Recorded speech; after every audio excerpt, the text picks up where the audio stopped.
नमस्कार दोस्तों, आप सभी का स्वागत है मेरे चैनल पे। आज की कहानी है बावरे मन के सपने। तो चलिए कहानी स्टार्ट करती हूँ। उससे पहले सभी से निवेदन करना चाहूँगी, मेरे द्वारा बोली गई कहानी आप लोग को पसंद आती हो तो वीडियो को लाइक, शेयर और चैनल को सब्सक्राइब ज़रूर कीजिएगा। ठंडे मौसम में वॉन फायर के आगे बैठना किसे सम्मोहित नहीं करेगा। हाथों को उसकी आग में तापते और मोबाइल पर चल रहे बावरा मन देखने चला एक सपना। गाना सुनते सुनते सचमुच उस समय मन बावरा हो गया था। बावरी सी सांसों और धड़कनें सब आंदोलित होने लगी थी, किसी का साथ पाने के लिए, किसी के हाथ में हाथ डाल उस तपिश को महसूस करने के लिए। अंगड़ाइयाँ उफान पर आ गई थी। गोल दायरे में लकड़ियाँ लगी थी, बूंद बूंद गिरती चिंगारियाँ मानो कोई तारा टूटकर गिर रहा हो। सुर्ख लाल और पीला तारा, चमकदार चटकीला तारा, लकड़ियों की दरारों से टूट टूट कर गिरता तारा। पता नहीं कितने असंख्य तारे उस पल मन में फूट गए थे। चारों तरफ फैली खामोशी और गिरती ओस की बूंदें, धीमी गुनगुनाती हवा, एक सन्नाटा जो भी भीतर था, एक सन्नाटा जो बहता था। दोनों ही बहुत अच्छे लग रहे थे। एक सुकून भरी तृप्ति मन पर पोर पोर भर गई थी। खामोशी भी गुनगुना सकती है, यह एहसास उस पल हुआ जब चारों ओर अंधेरा छाया था, जब कोहरे के पहाड़ों की हर परत को ढका हुआ था, जब उसकी हरियाली केवल आभास लग रही थी। तेरा चेहरा देखकर लग रहा है कि तू रोमांटिक हो रही है, भारती ने उसे छेड़ा। लगता है माउंट आबू तुझे रास आ गया है।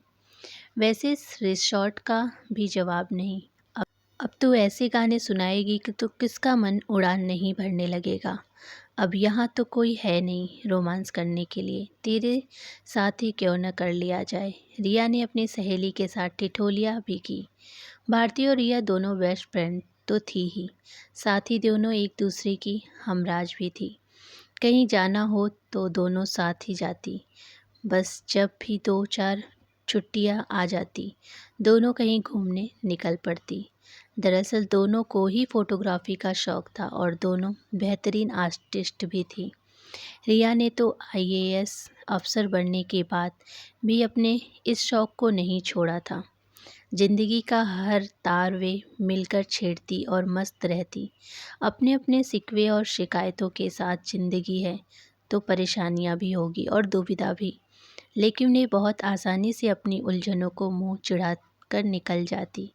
किसी ट्रैकिंग पर या किसी मनोरथ स्थल पर 27-28 की उम्र में ही उन्होंने न जाने कितनी जगहों पर एक्सप्लोर कर डाली थी। अलमस्त बेफिक्र जिंदगी जीने वाली दोनों सहेलियां अपने अपने जीवन में बहुत खुश थीं। सुबह जब दोनों सैर पर निकली तो गाइड ने उन्हें बताया कि तेजस स्टेज कहे जाने वाले राजस्थान का माउंट आबू इकलौता हिल स्टेशन तो है ही, साथ ही गुजरात के लिए भी हिल स्टेशन की कमी को पूरा करने वाला साझा पर्वतीय स्थल है। अरावली पर्वत श्रृंखलाओं के दक्षिण किनारे पर पसरा यह हिल स्टेशन अपने ठंडे मौसम और वनस्पति संबंधी की वजह से देश भर के पर्यटकों पसंदीदा सैरगाह बन गया है। यह नक्की झील है। मान्यता है कि इस झील को देवताओं ने अपने नाखूनों से खोदा था। गाइड बताता जा रहा था, पर वे दोनों तो वहाँ का नज़ारा देख ही मंत्रमुग्ध हो गई थी। चल बोटिंग करते हैं। हरी भरी वादियाँ, खजूर के वृक्षों की कतारें, पहाड़ियों से घिरी झील और झील के बीच आइसलैंड। बड़ा मज़ा आएगा बोटिंग करने का। भारती चहकी, चलना पहले थोड़ी देर यहीं किनारे पर बैठते हैं। पानी कितना साफ़ है और ठंडा है। रिया बोली, काश यार कोई मिल जाए यहाँ। भारती फिर बोली। उसकी चंचलता को परे ढकेलते हुए रिया गंभीर स्वर में बोली, हाँ यार, जब भी कहीं जाती हूँ तो नज़रें उसी चेहरे को ढूंढने लगती है। बस एक बार सामने आ जाता। पहचान लेगी क्या तू उसे? कितने बरस हो गए उसे देखे हुए पता नहीं, लेकिन एक बार चाहती हूँ कि उससे मिलूँ और बताऊँ कि देखो तुम्हारी वजह से आज मैं किस मुकाम पर पहुँच गई हूँ। फेसबुक पर उसे कितना तलाशा पर नहीं मिला। कई बार अनजाने चेहरों में मैं उसे तलाशने लगती हूँ। पता नहीं उसे पहचान भी पाऊँगी कि नहीं।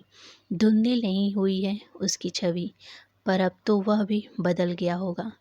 11-12 साल का अंतराल कोई कम नहीं होता है।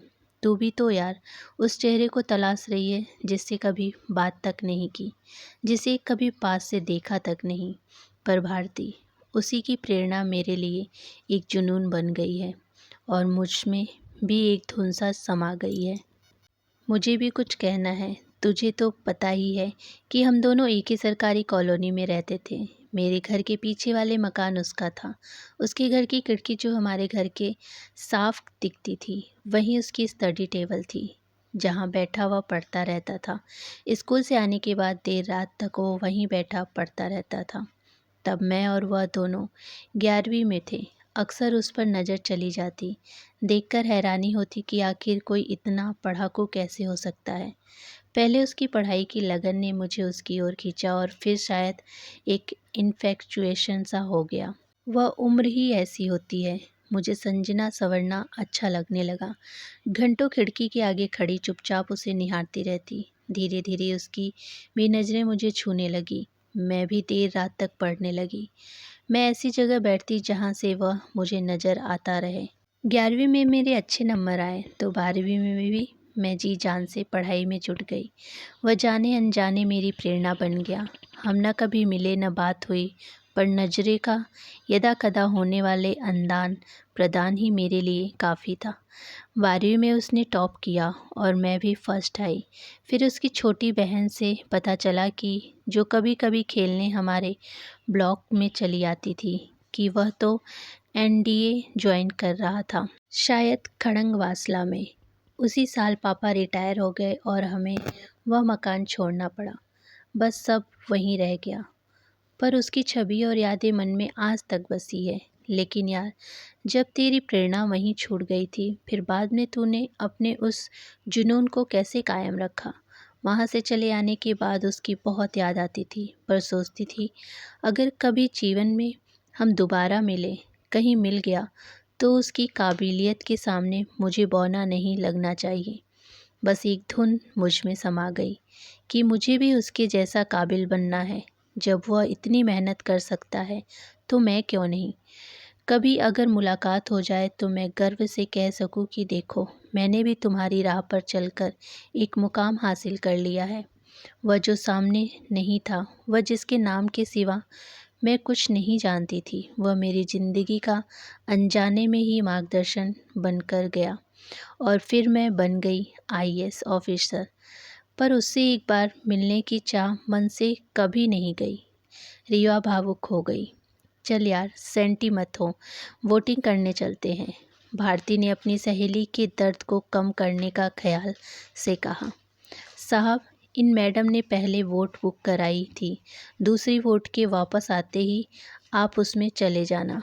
टिकट काउंटर पर बैठा आदमी जिसे बोल रहा था, उसने पायलट की यूनिफॉर्म पहनी हुई थी।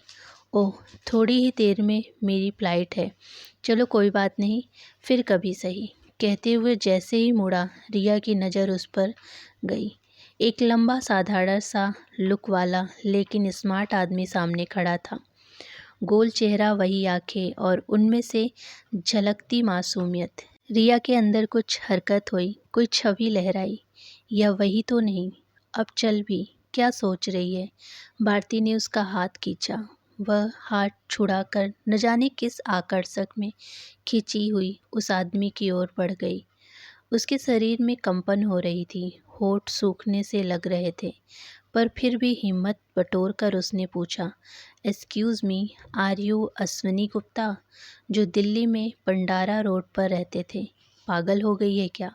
हर किसी से यह पूछती बैठती है, किसी दिन मुसीबत में फंस जाएगी। हाँ, मेरा नाम अश्विन गुप्ता ही है और मैं पंडारा रोड में ही रहता था, पर वह तो बरसों पुरानों की बात है। डैडी की रिटायरमेंट के बाद तो हम अपने घर में शिफ्ट हो गए थे। पर आप कौन हैं और मुझे कैसे जानती हैं? आप B8 में रहते थे और मैं B16 में, बिल्कुल आपके घर के पीछे वाले फ्लैट में। रिया जैसे उसे छोटे से छोटी हर बात बताने को आतुर थी। ओह, याद आया, पर आप तो काफ़ी बदल गई हैं, अब तो स्लिम ट्रिम हो गई हैं, मैं पहचान ही नहीं पाया। वैसे भी हमारी पहचान तो खिड़की तक ही सीमित थी। वह मुस्कुराया, वही पहले जैसी शर्मीली मुस्कान। उसके बाद तो जैसे बातों का सिलसिला रुका ही नहीं, मानो दोनों के पास ही अनवरत बातें थीं। पर रिया खुश थी कि आज वह अपने दिल का हाल खोलकर उसके सामने रख पाई है। बहुत खुशी हुई तुमसे मिलकर और यह जानकर कि मैं किसी की प्रेरणा बन पाया। मेरी फ़्लाइट का वक्त हो गया है, चलता हूँ, फिर मिलेंगे। और हाँ, इस बार मैं तुम्हें फ़ेसबुक पर ढूंढकर फ्रेंड रिक्वेस्ट भेजूँगा। उसने विदा लेते हुए कहा। रिया का मन उस समय सचमुच बावरा हो गया था और सपने देखने लगा था। तो ये थी छोटी सी कहानी। कहानी पसंद आई हो तो वीडियो को लाइक, शेयर और चैनल को सब्सक्राइब ज़रूर कीजिएगा। और हाँ, कमेंट बॉक्स में कमेंट करना नहीं भूलिएगा कि आपको कहानी कैसी लगी। धन्यवाद।